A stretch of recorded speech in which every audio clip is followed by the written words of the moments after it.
These are the stories of our badass ancestors, the ones who looked slavery dead in the face, spit on it, and said, nah, not today. They don't teach you this in school. They want you to believe we just sat around waiting for freedom like somebody was going to hand it out. Nah, man, our people were moving like ghosts and generals. They hopped ships, dove into oceans, carved empires out of swamps and mountains, while Europe was still trying to figure out indoor plumbing. Picture this, chained in the bottom of a slave ship, rocking on the Atlantic. You hear the water, you feel the chains, and then it hits you. I'd rather take my chances with the ocean than live like this. And boom, folks jumped, groups of them, straight into the deep. Some drowned, some maybe made it, but all of them made a statement, freedom or nothing. That's gangster. The ones who ran, they didn't just disappear, they built. In Jamaica, in Colombia, in Suriname, Maroons formed whole communities, and when the European armies rolled up with flags and cannons, these Maroons fought so hard the empires had to sign peace treaties. Imagine that. Kings and governors writing, "Dear escaped Africans, we respectfully ask you to chill out." Whole nations born out of pure resistance.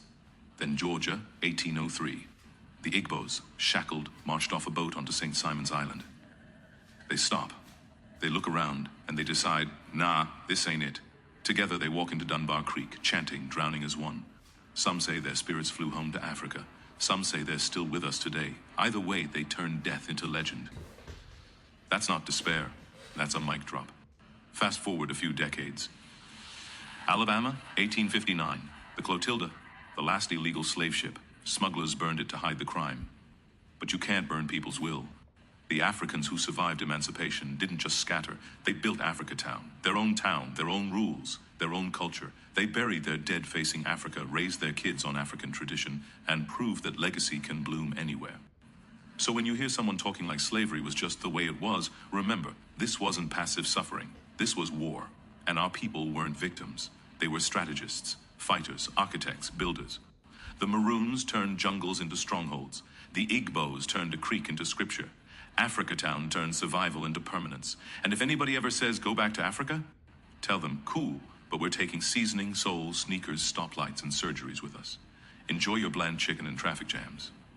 We are the descendants of people who chose sharks over slavery, swamps over chains, and death over dishonor. That's not tragedy. That's triumph.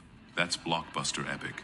This is Marcus Farrell Live. Like, share, subscribe, and remember, we've always been the resistance.